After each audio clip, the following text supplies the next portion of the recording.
Christmas with you is the best. Thank you so much for making the decision to do something for yourself by listening to me speak about having a better experience during the holidays. Honestly, 95% of it is just getting here, just deciding that there's a better way and being open to this conversation. So before we get started, make sure you're comfortable in your space, get cozy with a cup of tea, and make sure you've got a pen and you've printed out your worksheets because we'll be doing some exercises together. You also might want to have a notebook to jot some things down. So let me give you a little rundown of how this workshop's going to go. We're going to start with a Kundalini meditation to really tune us in and make us super receptive for the information I'm going to share. Then we're going to do some cool free writing exercises, and then I'm going to give you 6 tools and a homework assignment for each one. We'll be targeting all the things that come up during the holidays, specifically food, family, and finances, so you can have all the tools you need to have a better experience and really enjoy this time. This idea came from a workshop I did at my local yoga studio. It was a hit, and I had many requests for people all over to be able to participate. So now you can. You can do this workshop anytime, any place. I suggest doing it prior to your holiday gatherings to prepare yourself to be a magnet for happiness. So whether you're new to this conversation of making happiness a priority in your life, or you've come for a tune-up, I know what I have to share will be really beneficial to you. So before we get too deep into this, allow me to introduce myself. As many of you know, I'm a yoga teacher, wellness blogger, podcast host, and life coach. I'm also a student and a teacher of A Course in Miracles, and much of my mentor Gabrielle Bernstein's translation of it, as well as her mentor Marianne Williamson, and really a whole gang of spiritual rock stars and gurus. I've guided myself on a bit of a journey in the last couple years, and since learning to practice and teach Kundalini and Vinyasa yoga and meditation, I've really seen positive changes in my life. That being said, when it comes down to it, I'm really a student of life. And again, this is my perspective on things, so keep that in mind. I'm about to teach you a buffet of things, so just take what vibes with you and leave the rest. All right, so let's get into this. Putting the happy back into the holidays. Does that seem like an oxymoron? Aren't the holidays already happy? Let's go ahead and get honest. It could be a stressful time for many of us. And in this workshop, I'm going to give you the tools so it doesn't have to be. Before we get into the tools, I do want to mention that this time of year isn't necessarily bad for your spiritual practice or your diet or your life. Rather, it's the greatest opportunity for growth. The work you do in yoga and meditation doesn't really mean anything until you go out there and actually live it. We could spend all day meditating, but when you go out and actually put these tools into practice, that's where real enlightenment comes. And being around your family is the perfect opportunity for this. As my mentor Gabrielle Bernstein says, our families push our buttons the most because they're the ones who put them there. So let me give you some tools. So step 1 is to identify. You have to tell your story. Before we can figure out what your triggers are and what comes up for you during the holiday season, you have to look at your unique personal relationship with holidays and tell your story. You have to get super honest with yourself. So I'm going to guide you into a free write. But first, I want to lead us into this with a meditation. So this meditation is radical. It's a meditation to bust through the blocks, and it's a Kundalini meditation called Ego Eradicator. It's one of my favorites ever. And go ahead and check out the diagram to see how the hands look. But basically, your fingers are touching the pads of your hands. They're bent tightly in, and your thumbs are reaching away from your fingers. Your hands are out at a V shape at about 60 degrees with your arms straight and your palms facing forward. Your eyes are closed, and the breath for this is breath of fire, which is radical. So what you do is you breathe very rapidly in and out through your nose. It's a fluttering of your diaphragm, just like there was a little butterfly in there fluttering its way, flapping its wings, trying to get out. So on the inhale, your stomach extends, and on the exhale, your stomach contracts, and your belly button comes right in towards your spine. If this is new, you may feel this in your tummy tomorrow because it actually really strengthens your core. So just focus on the exhale, and I promise the inhale will just happen naturally. So it's very rapid, and it sounds like this. Pretty crazy, right?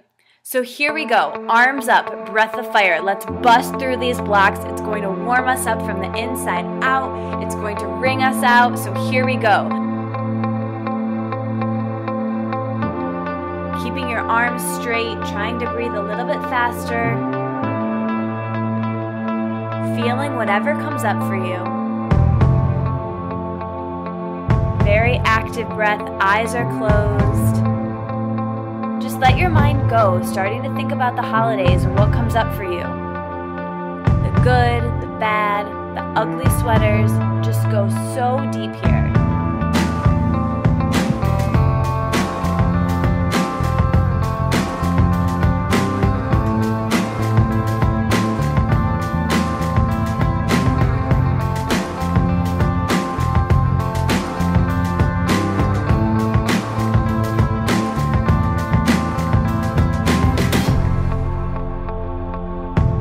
About 30 more seconds of breath of fire, keeping your arms straight, busting through those blocks, really going deep here. A few more seconds.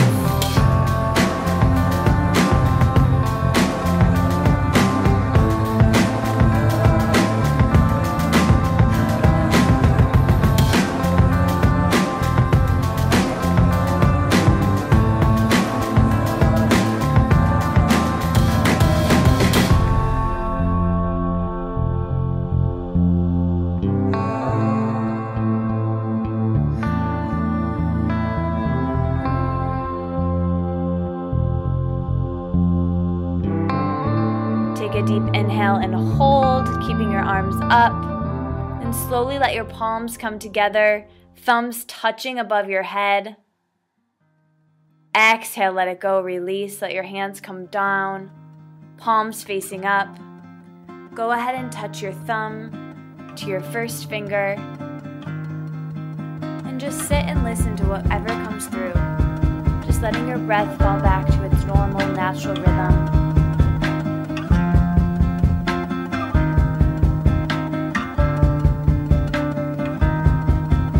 She feels she needs to leave when the fields are all covered in frost and the trees begin to breathe,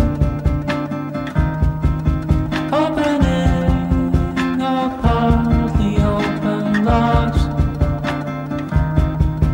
while the others start to disagree on returning to rough and moving grounds. And if I should come to be. All right, now that we've meditated a little bit, go ahead and grab your worksheet or your journal or a piece of paper. And now that you're open and receptive, you're going to write down your Ghost of Christmas Past story. So get really super deep and clear here. Get personal. No one ever has to see this. What's your holiday story? What old stuff comes up for you? What are your old food patterns during the holidays? How have you been playing the victim? How do you feel about spending money during the holidays? What were the holidays like when you were younger compared to now? Take about 5 minutes to really write this out and go ahead and pause this audio.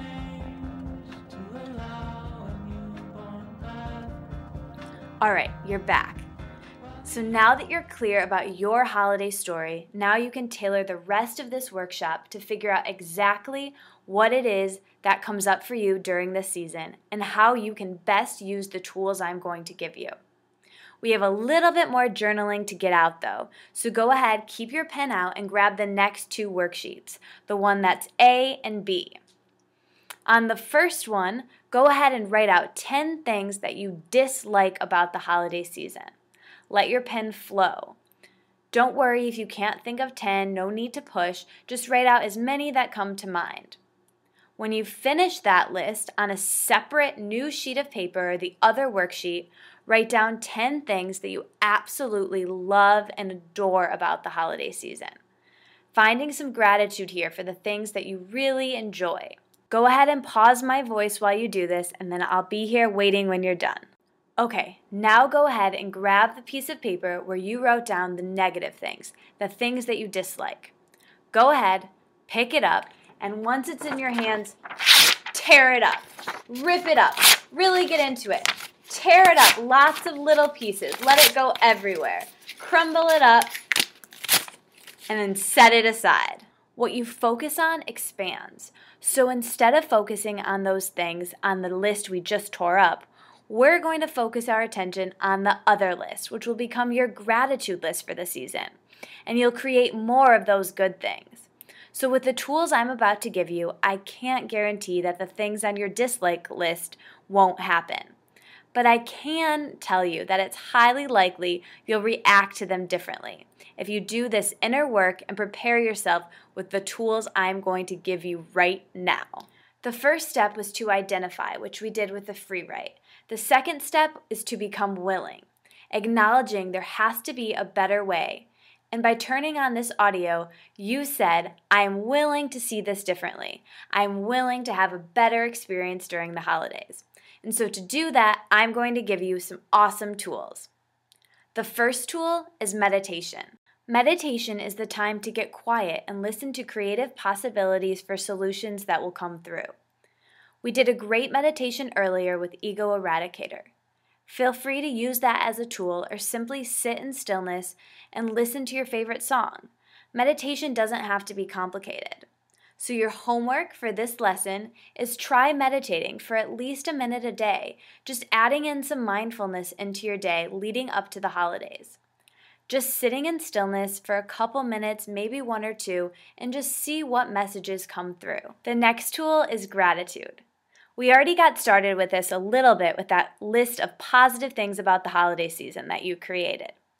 Focusing on the good is essential.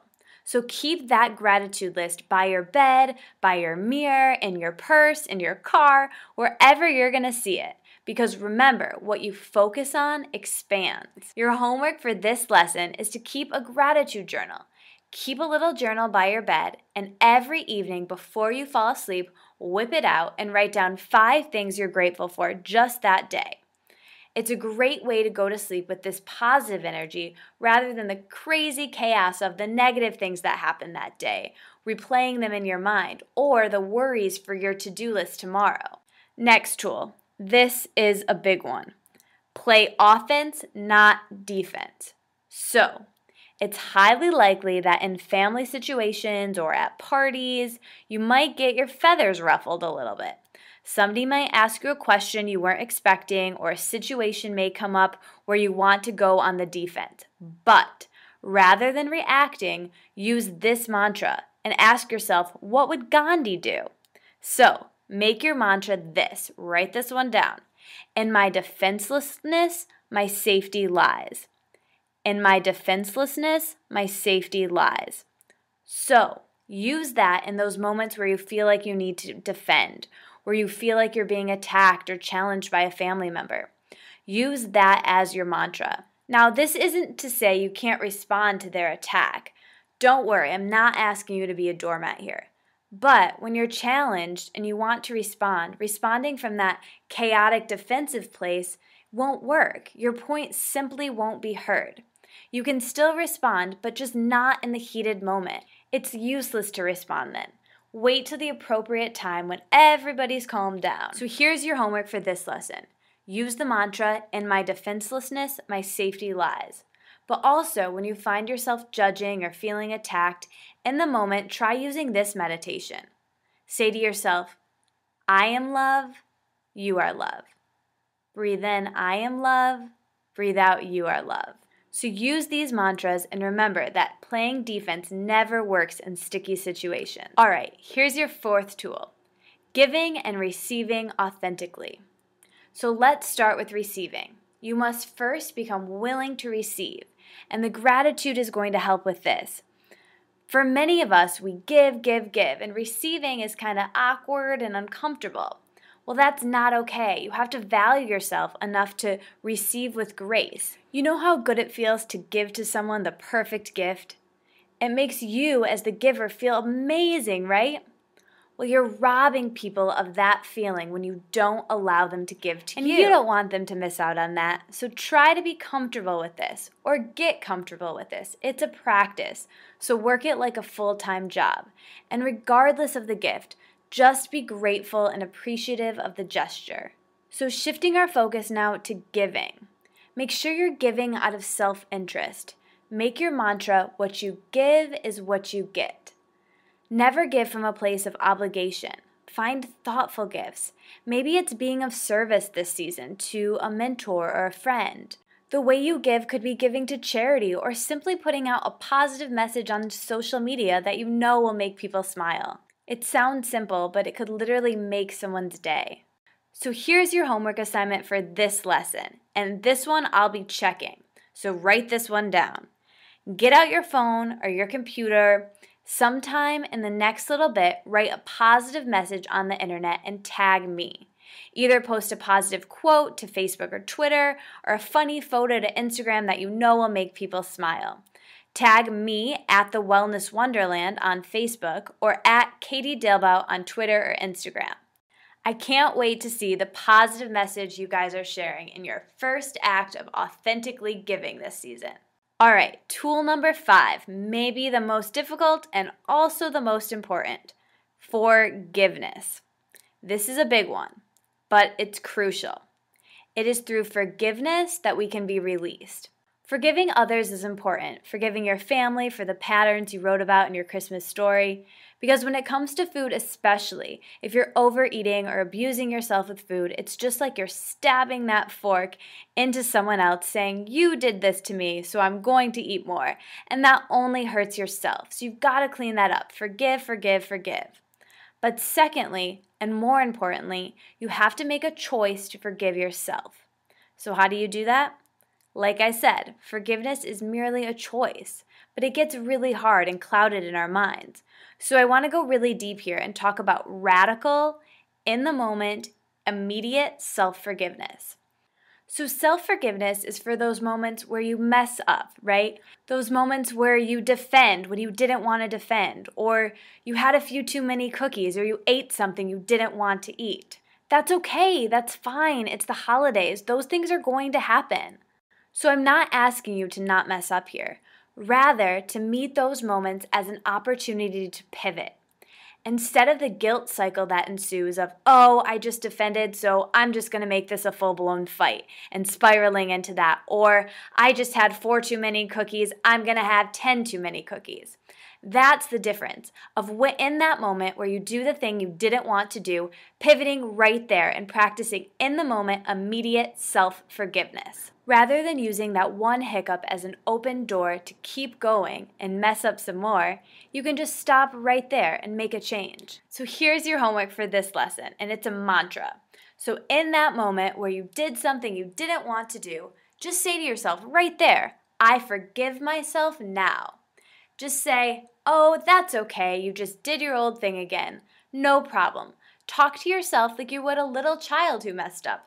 Don't be mean to yourself and don't beat yourself up. All right, here's your final tool. Number 6, last but not least, mindfulness. Slow way down and be fully present.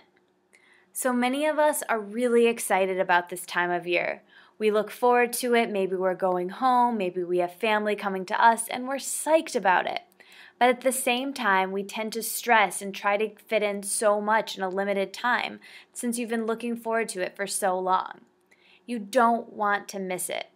Instead of feeling guilty or feeling pressured, just be hyper present and be grateful for the time that you do have, however long it is, and really enjoy it and love it. So your homework for this lesson is to enjoy even the in-between moments, like washing dishes or driving. Just be authentically there with your family, and that will help time expand for you. All right, so those are the tools I've got for you guys. I hope they were helpful. I'm going to answer some questions I received, but first, let me recap the tools. So here is your holiday happiness tool belt. Number 1, we've got meditation. Specifically, go for that ego eradicator. Try it out. Number 2, gratitude. Don't forget to keep that gratitude journal by your bed and write down 5 things you're grateful for that day before you fall off to sleep. Number 3, playing offense instead of defense. Remember that mantra. In my defenselessness, my safety lies. Tool number 4, giving and receiving authentically. Tool number 5 is the F word. Radical, in the moment, immediate self-forgiveness. Not letting things spiral. And number 6, mindfulness. Slowing way down and being hyper-present in the moment. Mindfulness is a great practice to bring to your food as well. That's a perfect segue into the first question I received when I did this workshop live. So this is the question I got. Talking about food, being anxious around food during the holidays, and especially with all the different choices, and you can feel really out of control. Someone asked me about that and if I had any tips there. Well, I do. But first of all, I just want to say that that's part of it. It's part of the fun. Enjoy your meals. If they were just a normal meal, then it would just be another day, not a holiday, right? I recently had Daniel Vitalis on my podcast, and he was saying that humans have been celebrating with food for millennia, not centuries, millennia. So it's totally natural. It may sound super simple, but it's a huge one for me. I tend to eat super fast, so slowing down, I really have to think about it consciously. By doing this, you actually taste your food and all the special holiday flavors, which is great. And it's also a great conversation piece and can really bring another element to the meal. Brings me to another point. It's great to share the food that's being served. Might sound kind of heady, but you pick up all the energy from the food that's being eaten by the people around you anyways. So make sure you're enjoying the food with them, and then that way you can talk about the different flavors that you're tasting and you can compliment the cook. It will slow down the entire meal and you can kind of eat as a team. At the very least, slowing down can be a backhanded way to eat less food. While other people are on their second or third helping, you'll probably still be on your first plate. The other question I got was about gift giving. It can really stress people out, and especially getting organized if you have lots of people to buy for. So here are some of my tips. Number 1 is to keep it simple. Remember that your present is the greatest gift. But here's some practical advice on what to actually buy people. Give everybody on your list the same thing, but then personalize it. For instance, this year I'm giving everybody on my list good old books. For every single person, I'm getting them a book that I think they'll genuinely love. I'm tailoring it to something very specific for them. I've actually been keeping a running list all year where I add a book that intrigues me or I hear about and think it's cool and that a family member or a friend would really like. So, for instance, my grandpa's a coach, so I'm giving him a book that I think's really cool that's written by a coach. So books are always the perfect gift. They're super easy to wrap. Most people really like them, and you can also do audiobooks too for people who are always on the go. They're great. The next little idea I have is to get your DIY on and do it yourself. Everybody knows that homemade gifts are radical. So if you knit, maybe knit some hats. Another thing I'm doing this year is I'm making a homemade trail mix for everyone. So I'm going to use a huge mason jar and I'm going to get some really cute fabric squares to toss on top, toss a little ribbon on there, and it's adorable. You can really fill a mason jar with anything. Mason jars are so trendy these days, right? If you make homemade granola, toss that in there. I'm doing trail mix because it's so easy. You don't have to cook it or do anything. You just buy all of the stuff, toss it into the mason jar, shake it up, and it's awesome. And it's also really customizable, just like the book. So for mine, I'm going to do a superfood trail mix where I'll have sprouted nuts and seeds and goji berries and dulse and cinnamon and all that stuff I like. But not everybody's into that, right? So I might do coconut in somebody's and then somebody else, if they don't like coconut, I'll leave that out. So again, it's meaningful and it's something pretty simple and cheap. All right, I hope my A's to your Q's were helpful, and I hope you enjoyed this workshop. We went over a lot, so I hope this doesn't overwhelm you, and I want you to just take it slow. Start with adding in one tool at a time and just working on preparing yourself for the holiday season to really enjoy all the events to come. Remember, if you show up with clean energy, the energy of your family and friends will reflect that back to you. As my mom always says, just concern yourself with you. Perhaps listen to this audio a couple more times, maybe even right before your holiday gathering or even on your way, and just incorporate these tools. Let me give them to you one last time. So we've got number 1, meditation. Try that ego eradicator. Number 2, journaling. Don't forget to do it before bed. Get your gratitude journaling on. Number 3, playing offense, not defense. Number 4, giving and receiving authentically. And number 5, immediate radical forgiveness and specifically self-forgiveness. And number 6, mindfulness, slow motion. Well, I hope this workshop was helpful for you, and thank you so much for listening. Remember, stay in your version of the Wellness Wonderland wherever you go and whoever you're with this holiday season. We both hate the holidays. Our parents act crazy, and the mall is insane. Let's skip it all and have a non-traditional, non-denominational celebration. Christmas with you is the best. We'll have no turkey or guests. Sleeping late, but before we get dressed, I want to give you a present.